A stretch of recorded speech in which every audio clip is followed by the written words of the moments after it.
Well, welcome everyone. My name is Leighton Healey, and I want to welcome you to this webinar. This webinar is titled How to Adapt to COVID-19 in the Construction and Restoration and Remediation Industries. Like I said, my name is Leighton Healey. I'm the CEO of KnowHow. We're a cloud-based process and procedure software. We work with construction and restoration companies, and we know firsthand, just by talking with our clients, that the whole COVID-19 pandemic has really turned the construction industry upside down, and the fallout has really yet to be determined.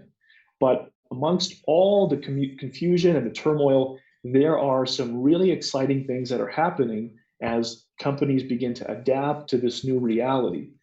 So I'm very excited to welcome you today. We've got three expert panelists, individuals who are experts in the field. And really today is all about providing an opportunity for individuals who have been in the industry for years, individuals that are leaning in, being able to share some of their wisdom, be able to share some of the experiences, share what they're seeing in the industry, so that you can leave here today, because our outcome for you is that you'll leave with some things in your tool belt that you can actually implement in your business to be able to really come out of this COVID situation strong and successful. I'd like to just cover a few housekeeping items quickly before I introduce our panelists and we get right into it. First and foremost, we will be recording this session, and so you will receive a link to the recording if you want to review anything, if you want to share it with your community or maybe some peers in the industry that you think would benefit from some of the responses. In addition to that, today is a moderated panel. So what that means is that we're going to start this panel by providing each panelist an opportunity to have 3 to 5 minutes to speak to the topic. And then really what we'll be doing is we'll be facilitating a Q&A. You'll notice that you have access to a chat panel there. When you enter a question in, the individual kind of in the back end of the system, he's going to be receiving those questions and then fielding those questions to me so that I can pose those to the panel. And it'll be my job to keep our panel balanced. And so from time to time, I may reach out to particular panelists if I think the question relates to their skill set, or I might throw it generally out to the whole panel. We're going to try to cover as many questions as possible. And so in the spirit of quantity having a quality all of its own, we're going to try to cover as many questions as possible.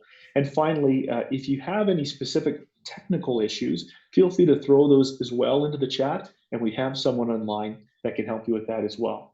But without further ado, I'd like to introduce our panelists because we are thrilled to have three experts in the field. First, we have Takuya Davis. Takuya Davis is the CEO of Roofing 101, a rapidly growing roofing and solar company with a vision of being $1 billion industry across North America. Takuya is the CEO. It is a company that's growing rapidly, and someone who is leading his team to grow through this challenging time.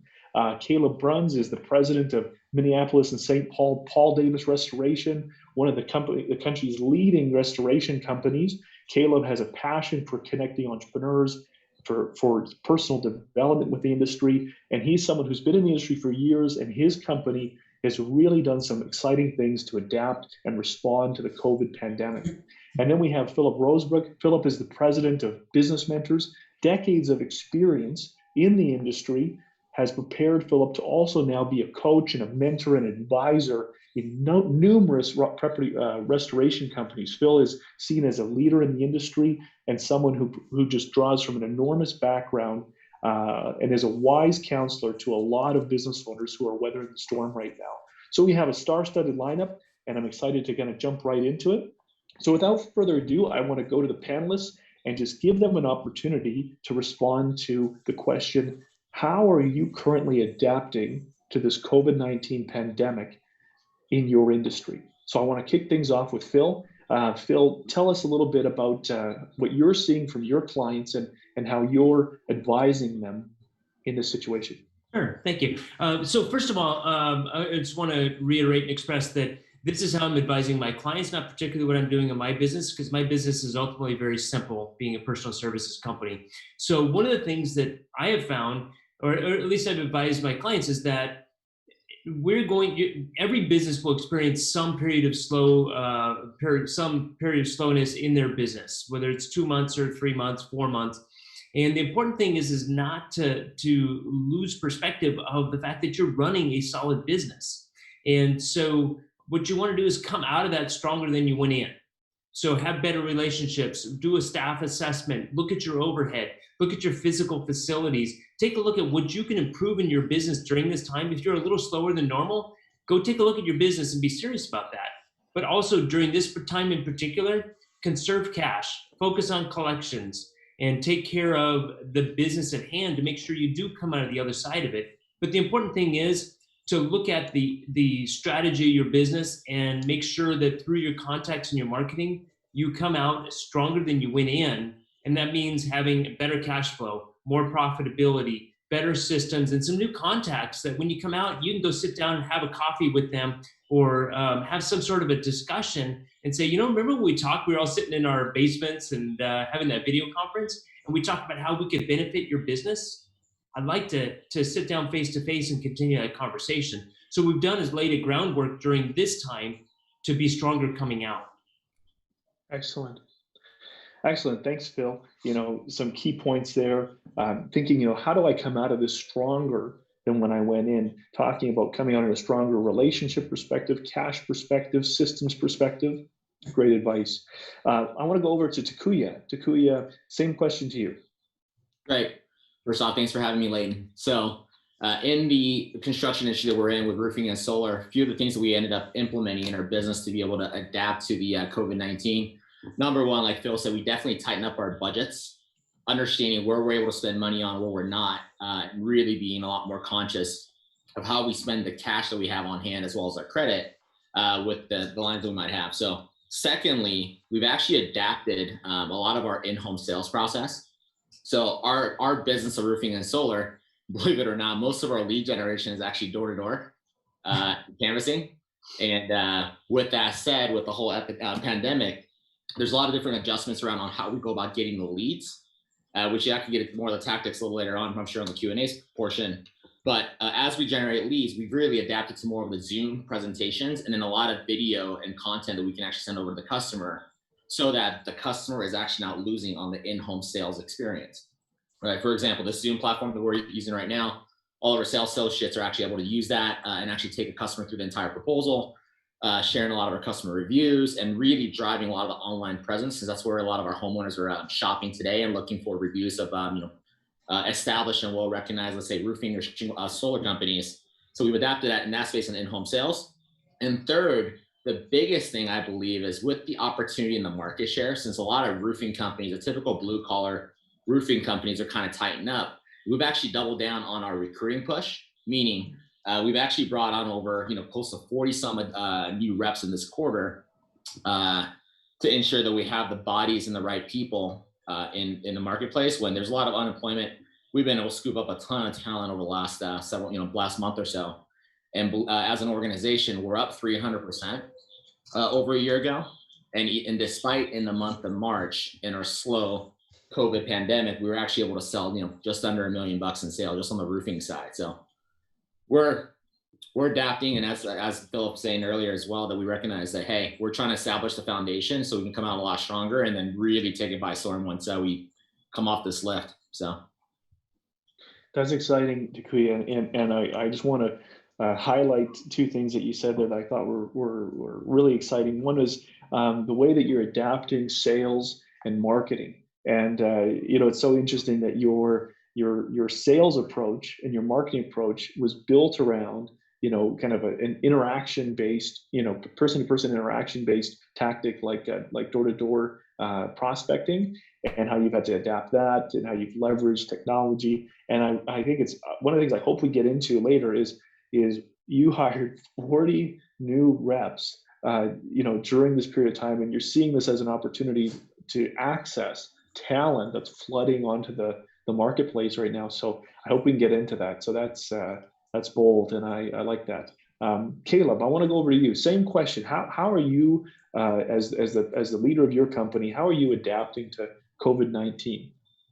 Well, adapt to me means changing, and changing requires a lot of leadership. We're doing a lot of the same things that Takuya and Phillip are recommending on strategies and processes and the nuts and bolts of our business, which we'll speak to a little bit more. But specifically for us, The biggest thing has been looking at this from a leadership perspective of our people. We broker the labor hour. That's what we do in construction. So we've got our labor market, that is our employees and our team, and we've got our clients. And the biggest thing we fought right away was, how do we fight the fear that's going to prevent our people from working and our clients from wanting us on their property? And we are an essential business, which we're very blessed to be. So, the options are fight, flight, or freeze. We could either freeze and just shell up and do nothing. We could run away and act as if it doesn't exist, or we could fight this head on. And we have leaned in 100% into this, facing it forward every single day for the last 4 weeks. And in the Q&A, I can elaborate more, but specifically what we did was we got everybody closer together, getting everybody together and consistent communication, the same message, 3 points over and over again: safety, serving our community in their time of need, and business continuity. This was a daily update around safety, making sure we have all the PPP, we've got all the supplies, we're following all the protocols, we're doing prevention protocols amongst our team and all the tactical sides of that. Serving our community in time of need. This is our opportunity to show up like we never have before. And we also do coronavirus cleaning and disinfecting. So that validated our need to be able to be there for our community, to build our brand, and to deliver what we've been promising for so many years. And the last part, business continuity. What do we have to do to ensure everybody has jobs? And what is that going to require? So we would do that consistently with morning texts, morning videos. I do a morning text every morning to the entire team. We use video to cover safety. We use do daily huddles with my leadership team from 12 to 1. It was every day for 4 weeks. We're now down to 2 times a week this week. And getting the whole company together. I was just on one this morning with our field techs, just to get people together, because people need to be around people. So I spoke mostly about people, and I'm excited to go deeper on the Q&A. But that's specifically what we've been doing. And it's been 4 weeks of constant battling this thing. And now we are ready. And we've got a mantra about the new norm, and we've got our tactics that we feel we're going to need the rest of 2020. I like that, Caleb. There's a lot of really powerful things that you're saying there. One of the things that we know is that as humans, when our brain is in a panic, it's good to hold on to those mantras, to use your word. And you say we have to choose: are we going to fight, flight, or freeze? And you're saying, hey team, every day we are going to fight this thing. And I really like how you're simplifying things in a time of chaotic activity. When you're simplifying things, and I know you have a huge workforce, you're saying safety, serve the community, and maintain the business services. And I think that's powerful, and it shores up your focus as a team, and also shores up the fact that your staff are saying, we're not going anywhere. And so we might as well, to use your words, lean into this thing and fight this thing. I really like that. So as you can see, we have 3 experienced guys here. So I'm excited to jump into some of this Q&A. So what I'd like to do is I'd like to invite you to throw questions into the kind of the chat box there. We have some questions here that we've already received, so I'm going to just start with those. And then as those questions come in, we'll do our best to get to as many as possible. But the very first question that I'd like to pose to the group is really around modifying your strategy. So all of us went into 2020 with a strategy in mind, either some sales targets, some goals. And so the first question I want to pose to the panel is what is your advice for modifying your 2020 goals? Financial projections, strategies. So I want to start with you, Takuya. What would be your advice to business owners in the construction restoration industry in terms of how they should be thinking about those goals that they set for 2020 in early January, or maybe even towards a budgetary cycle at the close of 2019? So from my experience, there's 2 things. I have the pessimistic side and the optimistic side that operates. So the pessimistic side of my brain goes, let's make sure we adjust the budgets and the financial goals for the year, as well as sales, all the above, so that we can really weather the storm, similar to what we did actually in the 07-08 recession. That's the pardon me. However, what we've actually done, or what I've done, is only adjusted the Q3 or Q2 and Q3 numbers, and our year-end goals actually haven't changed. So I say that because I think the goal is the goal. So it's just a matter of how you problem solve towards getting it. And we're actually still on track with our Q2 numbers, and which means we're right on track for the Q3 without any adjustments. So it depends on how you tackle it. Now, the part that I mentioned earlier about bringing on talents, it's actually how we're able to really put gas to the fire. So some of the areas we cut budgets around travel, entertainment, some of those items, which obviously makes sense with all the pandemic, but we've actually doubled down on some of our marketing and also recruiting spends, since we can always go and try to gather more consumers or interest of customers in one way, and then also swoop up a ton of talent that's out in the marketplace. So for us, we haven't really made any adjustments other than how we spend the budgets to go after the goal versus just changing the goals in general, right? Because our 3-year plan, 2-year plan, 1-year plan hasn't adjusted. Just how we go about it in the next few quarters might be a little bit of the adjustments here and there. So. Yeah, interesting how you're reallocating. You're taking a savings and you're just bolstering other areas of the business. I want to go to you, Phil. Phil, you see a macro perspective. You interact with a lot of industry leading companies. What has been your advice to them for modifying their 2020 goals? Sure. The first thing is in a lot of ways we kind of have to throw out Q2. There are just so many things that changed, and it changed overnight, and it was overwhelming. But in reality, what we're doing today is going to impact the third quarter. And so we can be making steps today to try to get back on track.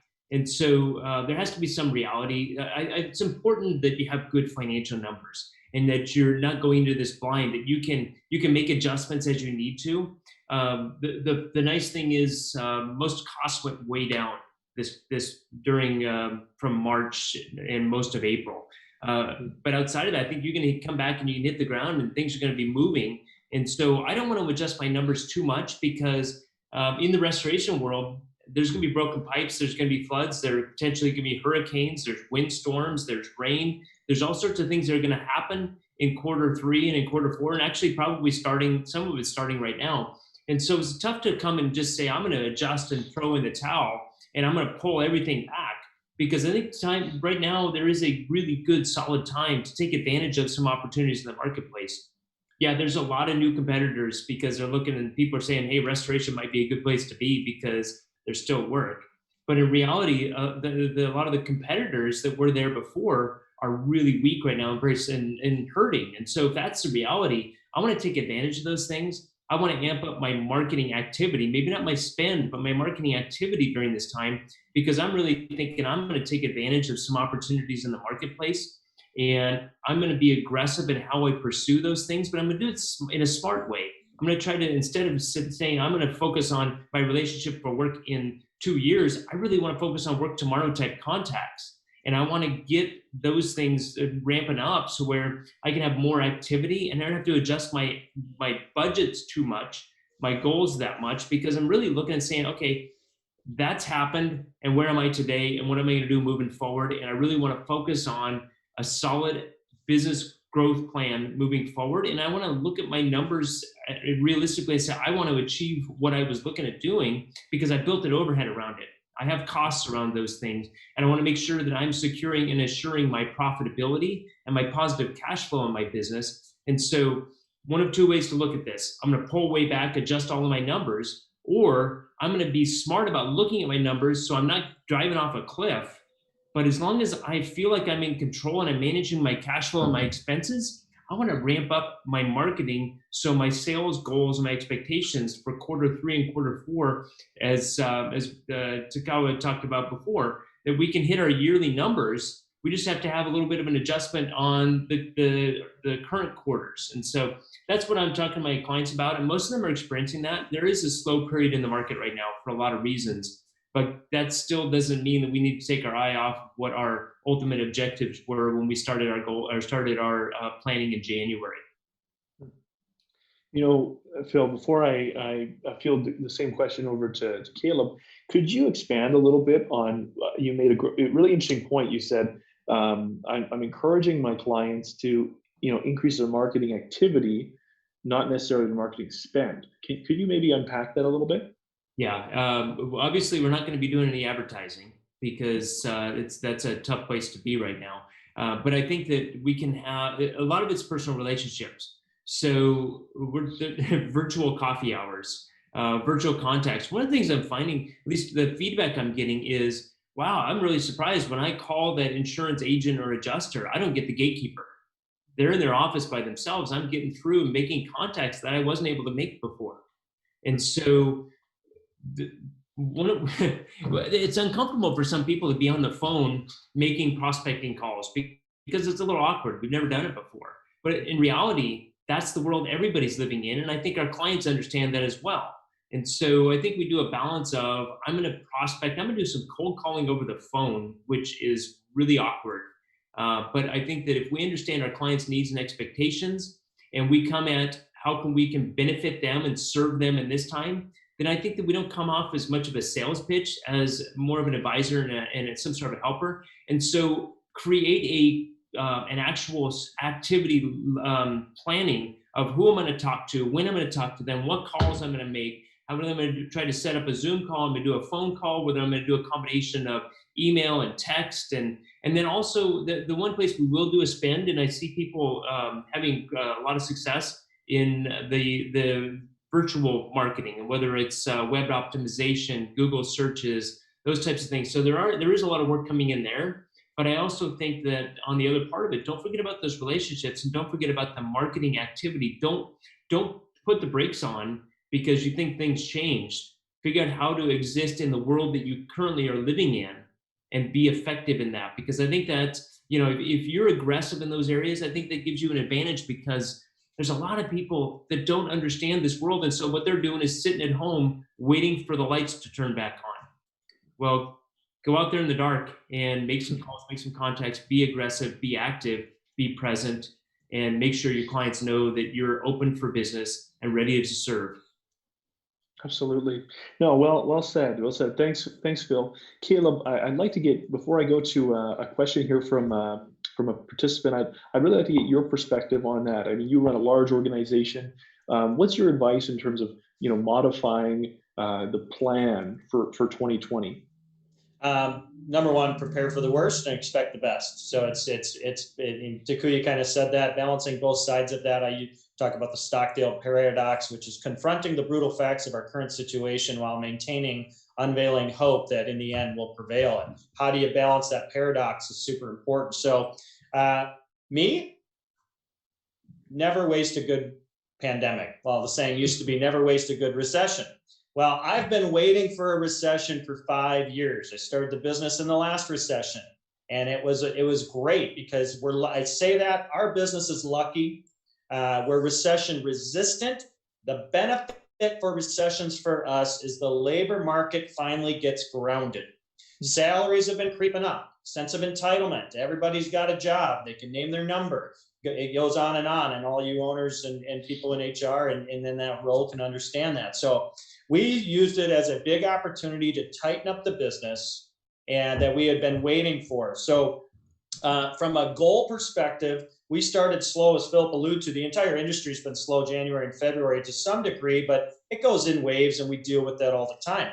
We are busier than we have ever been before coming into March for whatever reason. It might be because some of our competitors have not embraced this market and closed their doors immediately for 2 weeks due to fear. We have not, and we're getting back on pace for the goal. With that said, we did lower the goal. What I was doing, and it might come up in questions, was reducing overhead as low as we could without losing jobs to create a goal that was a worst case scenario goal. And as we have benchmarks, we have something called trigger plans set in place. We're watching monthly. If it goes this low, here's what we're going to do.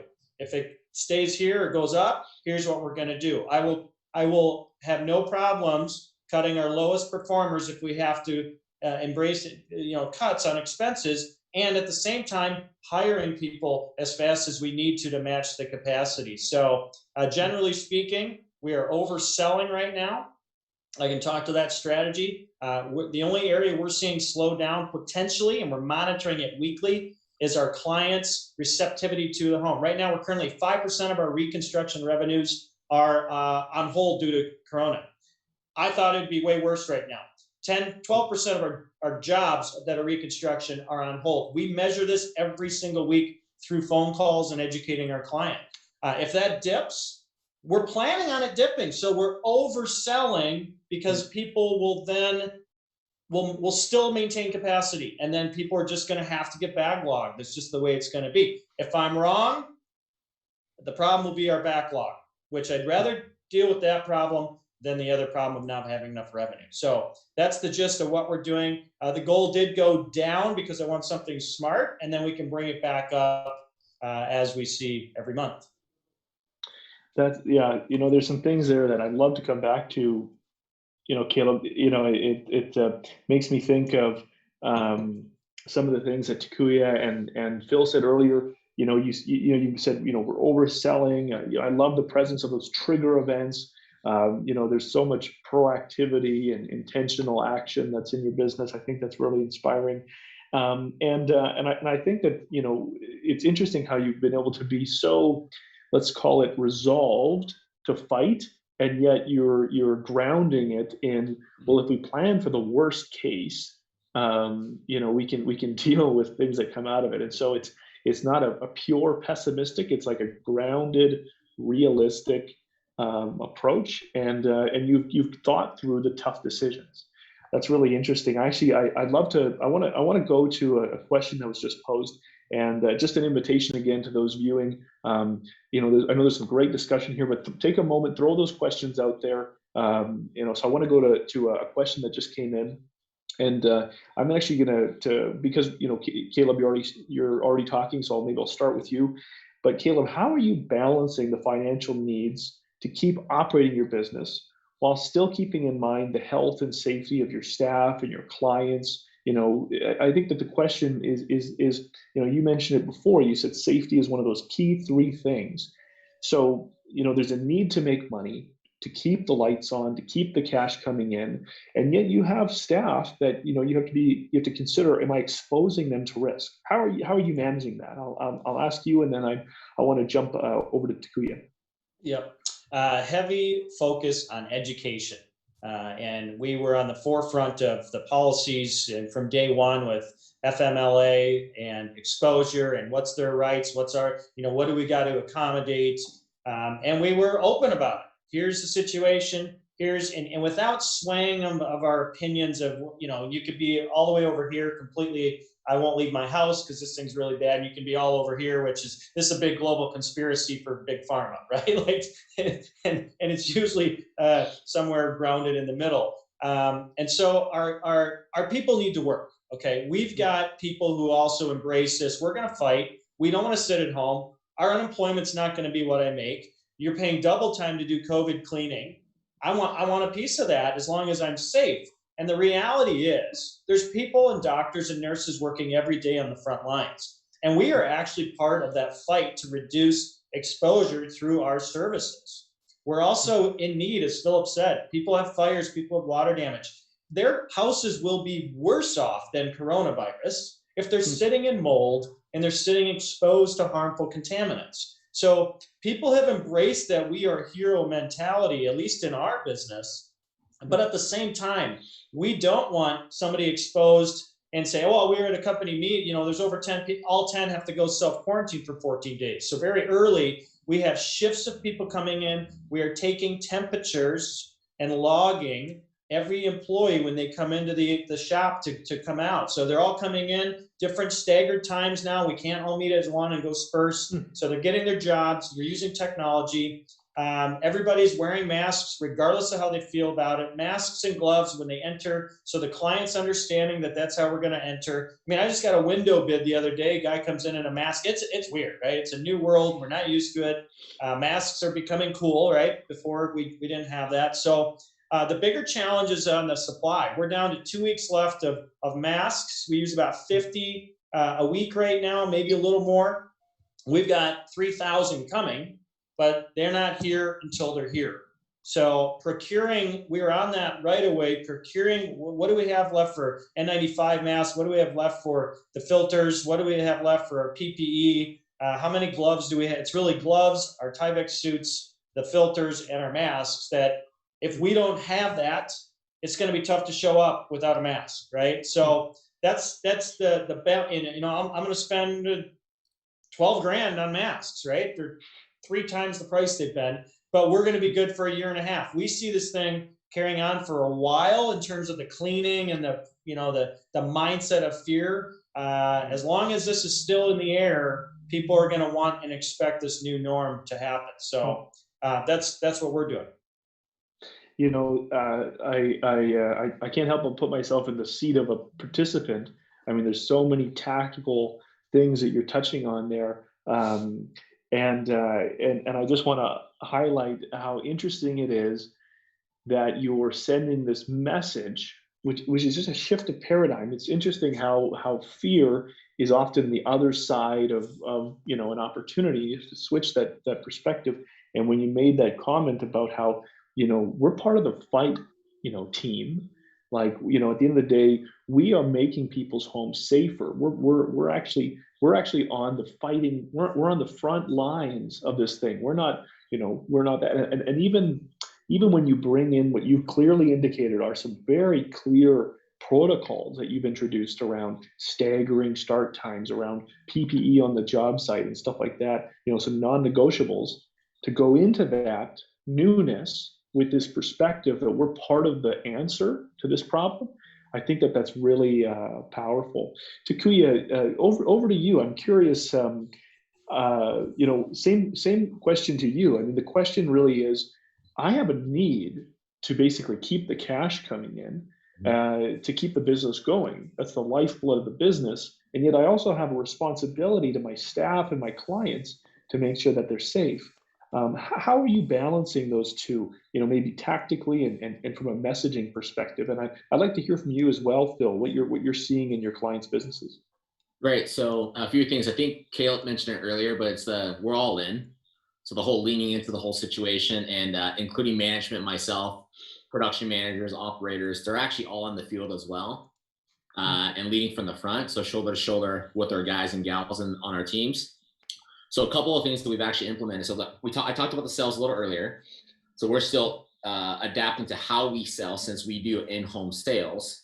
However, on the production side, on the flip side of it is, roofing is one of those that it's a necessity, as similar to what Caleb mentioned. But if there's holes and there's exposure and there's leaks that are happening on a roof, which, by the way, from March until September is kind of the main storm season across most of our markets that we're in, that we have to take care of those roofs, and or they're going to deal with the mold and other things that happen because of it. And with our homeowners and whatnot, like we can communicate on what our processes in pandemic, what we're dealing with the COVID situation. And even with our production teams, they've had to make some adjustments on how close they're actually on the roof together. Since everyone's home, they're watching our roofers. So understanding that we're following the social distancing even as they produce. But the production drivers and team members that are on our production team is thankful that they have a lot of opportunities to produce and continue working in this kind of a environment. And because of it, we've actually doubled down on the number of production team members. So we're actually producing work faster than ever, which comes with other challenges too. But that's allowing the cash to come in, and also partnering with some of our suppliers, right? So number one is ensuring that we're producing fast on the jobs that we have on the books, communicating with the customer. And for most part, 2 to 3% of our customers might have pushback based on their financial difficulties and challenges to kind of push things back, but they still need to get it taken care of. However, for most part, production's happening. Now with the suppliers, we just go and ask, help and support, right? As we try to continue to grow to weather the storm. And we're partnered up with them because they know what's happening, obviously globally, and that they still want to have our business to continue to move forward to take care of our customers. So we've been able to partner with that. And same thing with banks. I think being able to partner with financial institutions to really ask for, breaks on certain items that we've been able to get in some way, shape, or form, so that we can actually kind of increase the timeline that we have, right, to be able to operate and continue to grow and run, sell, produce, things like that, to create opportunities in the local communities. So that's interesting. We definitely had to tighten up our overhead. We definitely had to make some transition with some of our local performers, without question, and it's also increased the productivity of probably those that are on our teams too. Absolutely. And I think I appreciate you ending your comment with that, because I want to make sure that the audience doesn't hear that this is just just pure hope and nothing but opportunity. I mean, there's some really tough decisions that are being made in your businesses, and you allude to have to release some low performers. I mean, really, of what I know of your business, you're a development oriented person, and so a low performer is someone that you look at and you say, I'm going to grow that person. But in a wartime era, you said, look, I got to make some tough decisions. I got to let this guy go. Phil, I'm also interested. There's another question that just came in that I'd like you to comment on, but I would like to get your perspective in terms of what you're seeing in all of the businesses that you interact with, and how you're advising them in terms of how do they deal with the real present reality of needing to have cash coming in, and yet they're a people business. They're a people business that there's an interaction there that has to happen between the service and the client. How are you advising your customers there? Okay, so I'm gonna come at that question from a safety standpoint. The first thing that I think I try to imagine, if one of my employees comes down with coronavirus, they get sick, they end up in the hospital, and God forbid they die. That scares the heck out of me. And that is a reality. We have to think about that. And so the number one issue is that safety is paramount. Safety is paramount.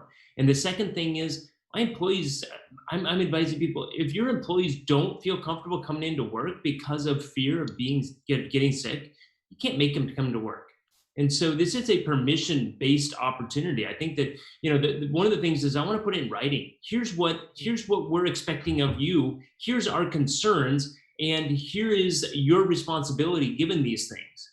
So safety is paramount, and every single day you got to look at that. Okay, what do we do in the morning? We're gonna have the same message. Here's what we expect you to do. Here's how we expect you to operate. This is your safety gear. This is the safety process. Follow it. Follow it. This is let's say your life may depend on it. And so 100% of the time, and hey, look out for your coworkers. If they're not doing it, let them know. Hey, make sure that when you take your gloves on and off, that you're following the proper process. We have a safe, clean room, or whatever it is to get in and out of a job site. Whatever those opportunities or occasions, or communicate and then be accountable to it. The second thing, there was Seth Godin in one of his books, Robin Sharma in one of his books, he said, you got to link paycheck to purpose. And if you're linking paycheck, what does that mean? What is the purpose of what we're doing? Well, it used to be that we restore lives and livelihoods of those impacted by a disaster. Well, guess what? We're saving lives now.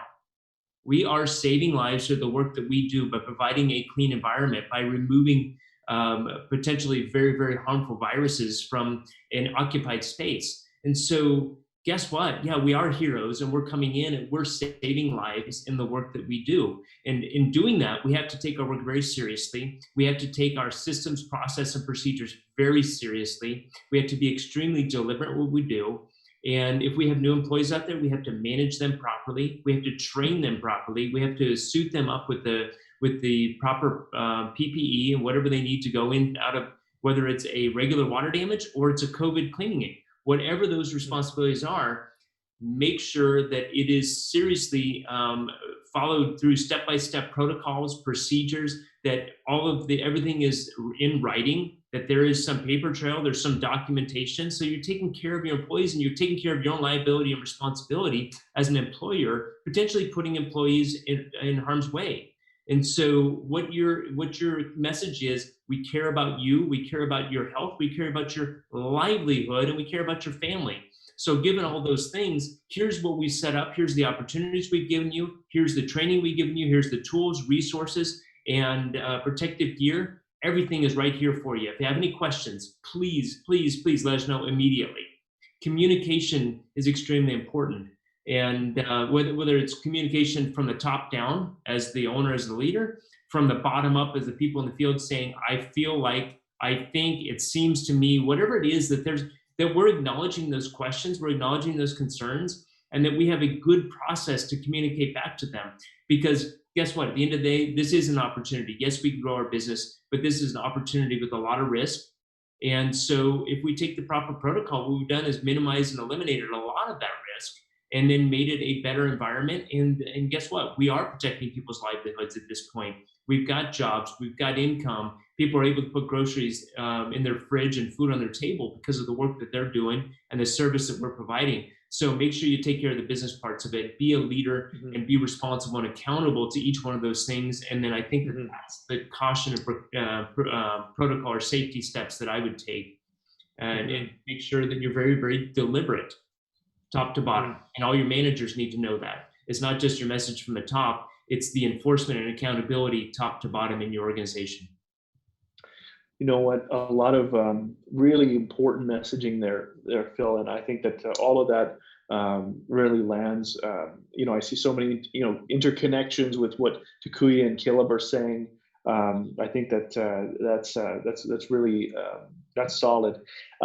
Guys, as we come into the next 20 minutes, kind of the final 20 minutes of this webinar, I really want to make space for as many questions as possible. So we're going to move to kind of like a rapid fire session here, where I want to go and I want to keep responses to about 30 seconds.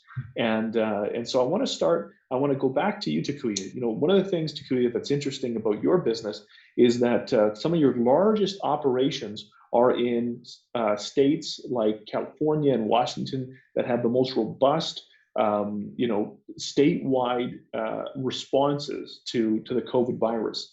And so one of the questions here is, how exactly are you dealing with essentially, all the activities that are happening between multiple crews? So specifically, when you have multiple job sites that have multiple crews, how are you keeping those job sites open? Great question. Soon as we've heard announcements regarding the California back on March 15, 16th-ish, we made a huge push to ensure that a lot of our customers were communicating on, hey, here's what's happening in California, because that was kind of the starting point. And all of a sudden, we were able to make sure that we're able to start loading, called loading roofs, getting products delivered. There's a lot of leaks that are happening, right? So tarps are up on roofs, and really getting on the production calendar faster, which also allowed us to be able to bring in a lot of our roofing contractors and roofers from like other states like Texas, Oklahoma, Louisiana, that actually are traveling from state to state. So they're actually just wrapped up in Arizona, they're headed to California, then up to Oregon and then Washington. But that's kind of the path going back and forth. But we really put an emphasis on making sure we got the customers taken care of immediately.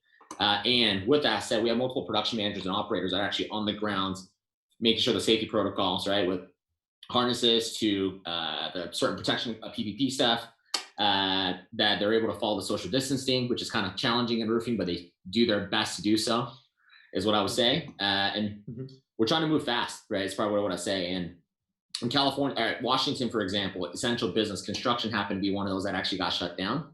So we had to be a little more unique. However, when the roof is exposed and open, when there's a lot of moisture, water can get in, we have to take care of it. So that's part of why we moved a lot quicker to get those customers taken care of, so that we can stay ahead of it for sure. So you're certainly respecting all those state requirements. Lots of communication with the customer, and it sounds like you're being adaptive in how you shift staff around, and certainly responding quickly. Being decisive. Awesome. Go ahead. I'm gonna say another thing I would add on that. So when we're building roofs, putting on a roof, it's a lot easier for our guys on the roof to be able to see some blown off shingles in some of the neighbors' houses from their views. So this is where our big push around networking and asking for referrals from the customers or introduction to their neighbors have a lot of our reps to get a lot of opportunities from just even virtually, right? Based on what the production team saw, get it over to the sales team, and the sales team are doing the meetings, virtually like this on Zoom. So some collaboration. So rather than, teams working in silos, I'm just an installer, I'm a sales guy, you're getting them to collaborate and say, hey, 2 doors down, they definitely need some work done. That's awesome. I want to throw a question to you, Phillip, specifically around how you're approaching marketing. And I wonder, how has your marketing mix changed as you're trying to stay on top of kind of, some of your lead goals and just those sales goals and those marketing goals? How has your marketing adapted?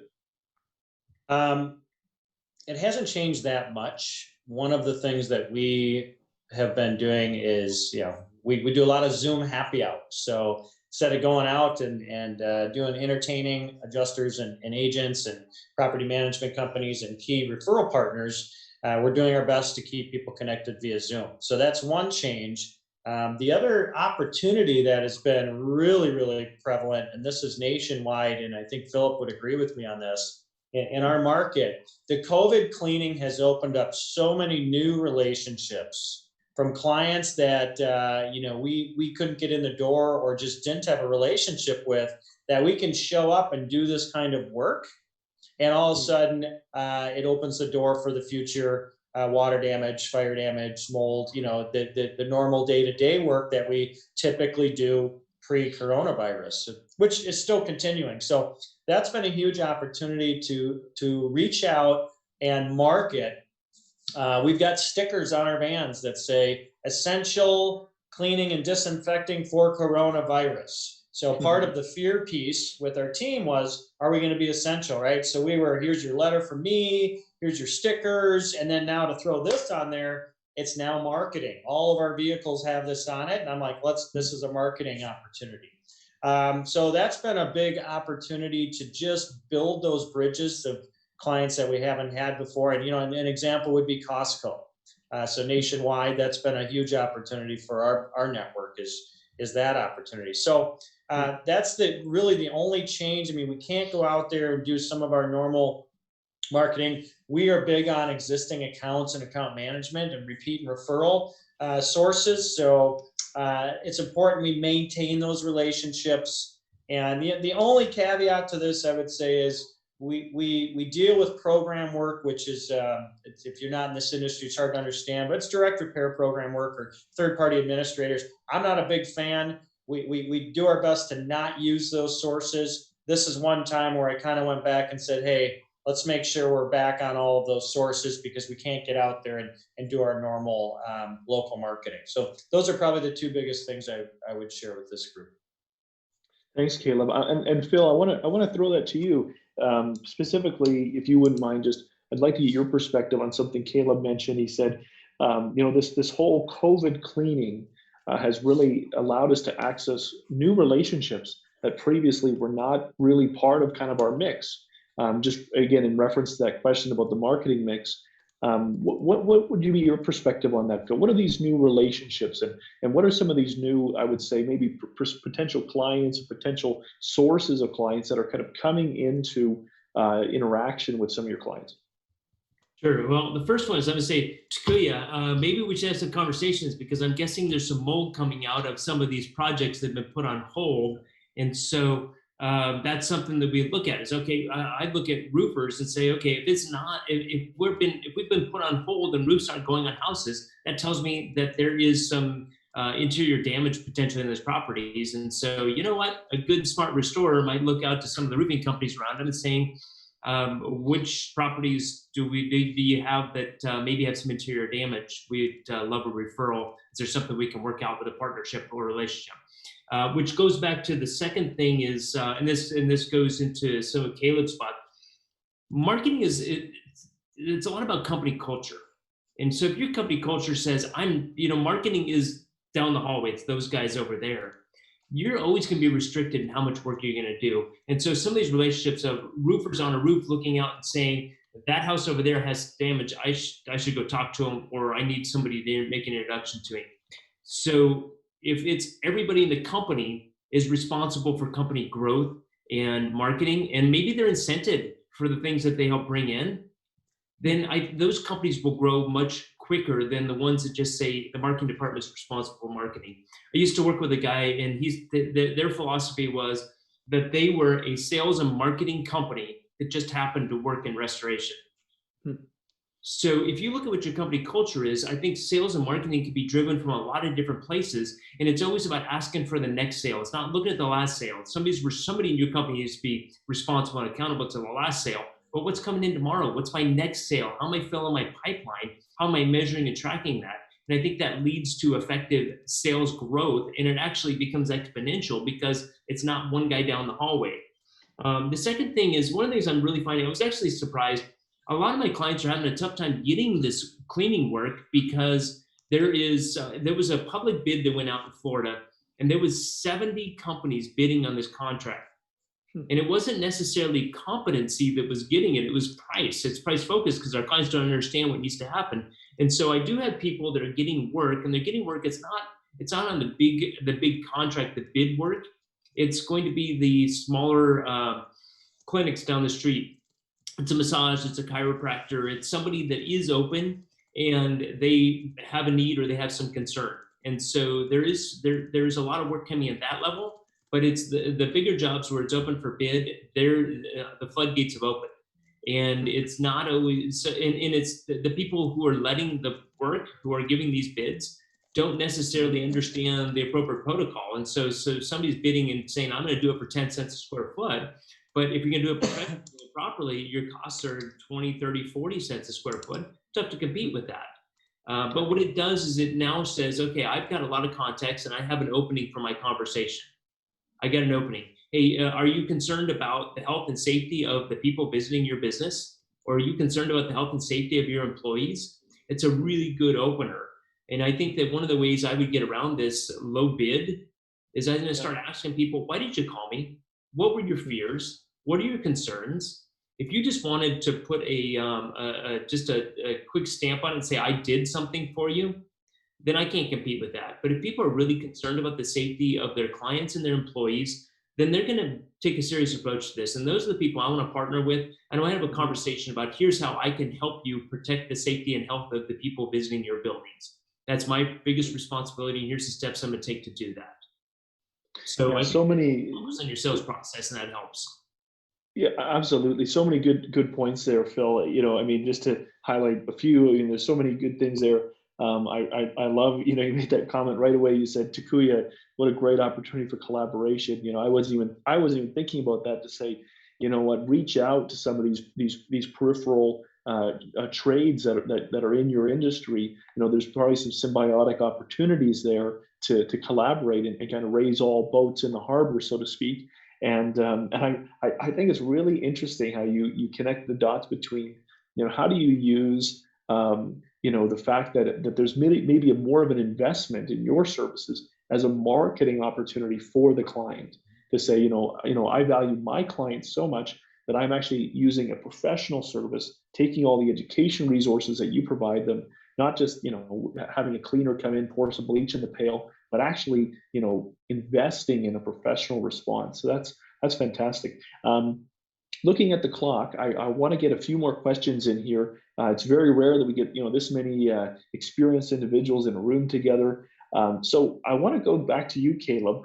Caleb, one of the things that is happening is that, clients are canceling jobs sometimes. Vendors are saying we can't fulfill that. There are some breakups, so to speak, that are happening, and there's some conversations that have to be had around some of this change management. I'm curious if you could comment on that. How are you dealing with the conversational element of contracts being canceled, changes in vendor relationships, having to call vendors and saying, hey, I'm not going to be able to pay that bill right away. How are you dealing with that, and what advice could you offer? Well, I would advise jumping on it fast if you haven't already. So communicate often, communicate early. And one of the things we did with, we email blasted our clients immediately, all the existing clients, as well as our normal newsletter database about, here's the precautions we're taking. So we were hitting that almost twice a week. We're still sending weekly safety updates to that. And then we had our client care coordinators call every client to have the conversation. And the conversation didn't go like this. It didn't say, dear Mrs. Smith, what would you like us to do? The conversation was led by us and said, Mrs. Smith, I just want to check in with you. As you know, with COVID, I want to make sure you feel safe. Here's the precautions we are taking on your property and working with you. Do you have any questions or concerns? So that's a much different approach than letting them just decide at will what they want to do. If we were freaking out, guess what? They would freak out. Well, what should we do? Well, if you want to put it on hold, we can do that. Well, guess what? You're going to have everybody put it on hold, right? So that's part of that conversation. Vendor conversation, it was, an email blast again, to everybody who's on signed vendor agreements with terms. And we're still ramping up that vendor program. Was just, hey, as you are probably all doing too, cash is being conserved across all fronts. You can expect some delays. Please call us. So we value the relationship. We know that you need money to survive, and let's work through this on a case by case, day by day, element. And that's the message to my project managers too, is we can't close the doors. We have to pay our vendors. We have to pay our people. Absolutely. So it's managing that message and then delivering on it. Absolutely. That's very well said, Caleb. So there's lots of questions that I would have loved to go to, but in the time that we have, I want to get each of our panelists to speak to one question that has come up, and I think it's really a great place to close. I just want to kind of, sum it up, Phil, your comments about the importance of safety, the importance of keeping that in mind, taking all actions necessary to make sure staff and customers are safe. So keeping that in mind, 30 seconds from each of you. My question is, what are the services and activities that you are offering to capitalize on emerging opportunities? This is a revenue generating question. A lot of people are asking, can you just get really specific? What are you doing from a service standpoint that's making money right now? I want to go to you, Takuya, and then over to Phil, and then back to you, Caleb. And if you could just keep it to 30 seconds. So the question is, what are we doing to make sure we're generating additional revenue, and or can you re-ask that question? Yeah. Sorry, the question is, let me rephrase that. The question is ultimately, a lot of people are asking, I'm hearing that people are out there still making money, even new opportunities to make money in the industry in response to COVID, but what are those? Great. So one of the things we've actually added as a service is the repair and maintenance program, Safe, Dry, Happy Place. So what that entails is that we actually do a 5-year guarantee on all the roofs that we put on, and we come back annually to do the cleaning of the valleys and the gutters and things like that, as we are the go-to roofing company for those customers. Excellent. Excellent. So you're expanding your services, maintenance-based services. That's awesome. Yeah.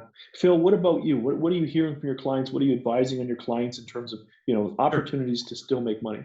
Perfect. One of the things I always caution all my clients about is avoid entrepreneurial drift. In restoration, we can do painting, we can do remodeling, we can do roofing, we can do siding, we do everything else. But when you take your eye off the ball, sometimes you get really distracted and you start going down a road on an area that you're not proficient or you're not as good at. So one of the things I'd say is, first thing, take a look at what you currently do and figure out how to exploit those things, those contexts, and those people and those opportunities.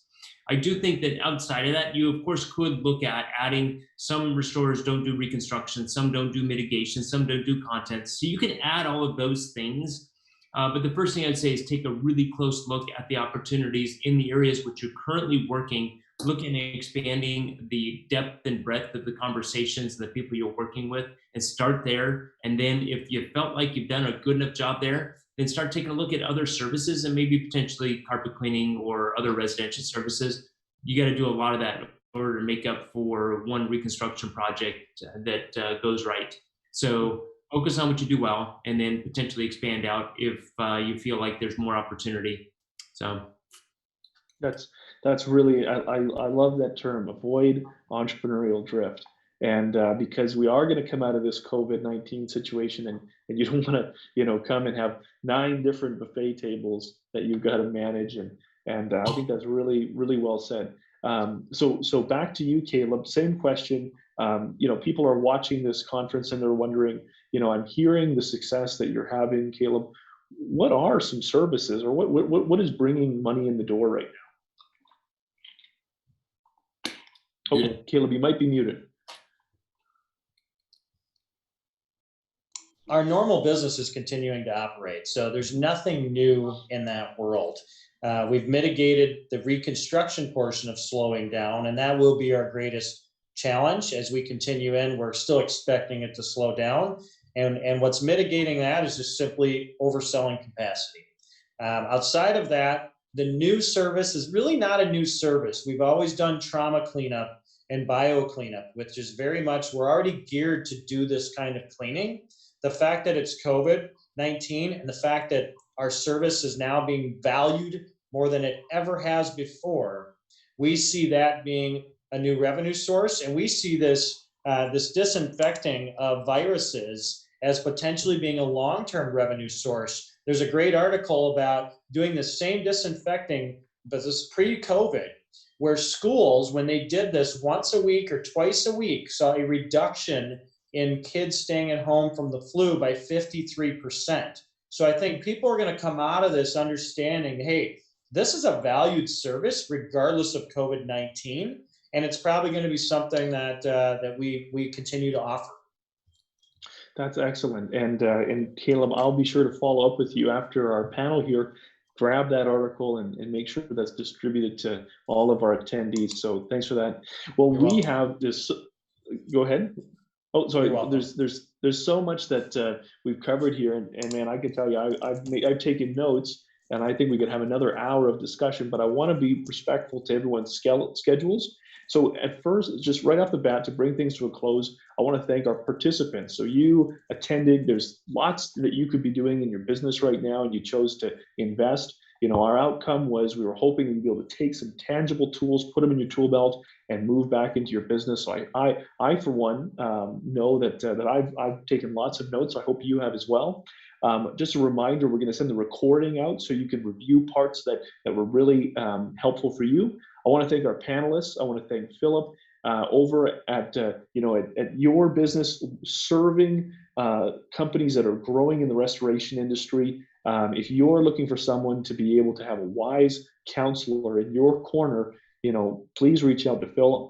Thank you to Takuya, CEO over at Roofing 101. So exciting to see how you guys are maintaining your momentum. And to Caleb over at Paul Davis, awesome to hear how your team is really choosing to fight over freeze, over fear. And so all that's really exciting. As we close, I just want to ask everyone who's paying attention and everyone who's participating, mark your calendars for April 29th. It's a Wednesday, 2 weeks from now. We are having our next event. It's actually a virtual conference, a virtual summit. And we have some heavy hitters. We have Phil here is going to be providing us with a state of the union of the entire restoration industry.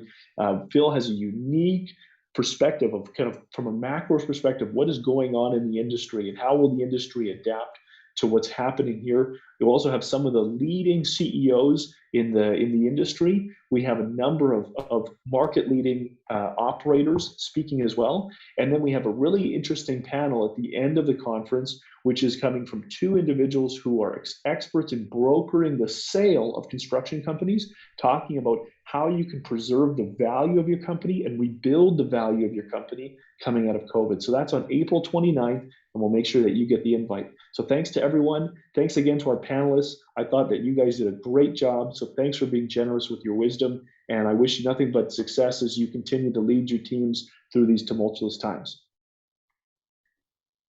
So thanks, everyone, Thank you, Leighton. and have a great day. Thank you.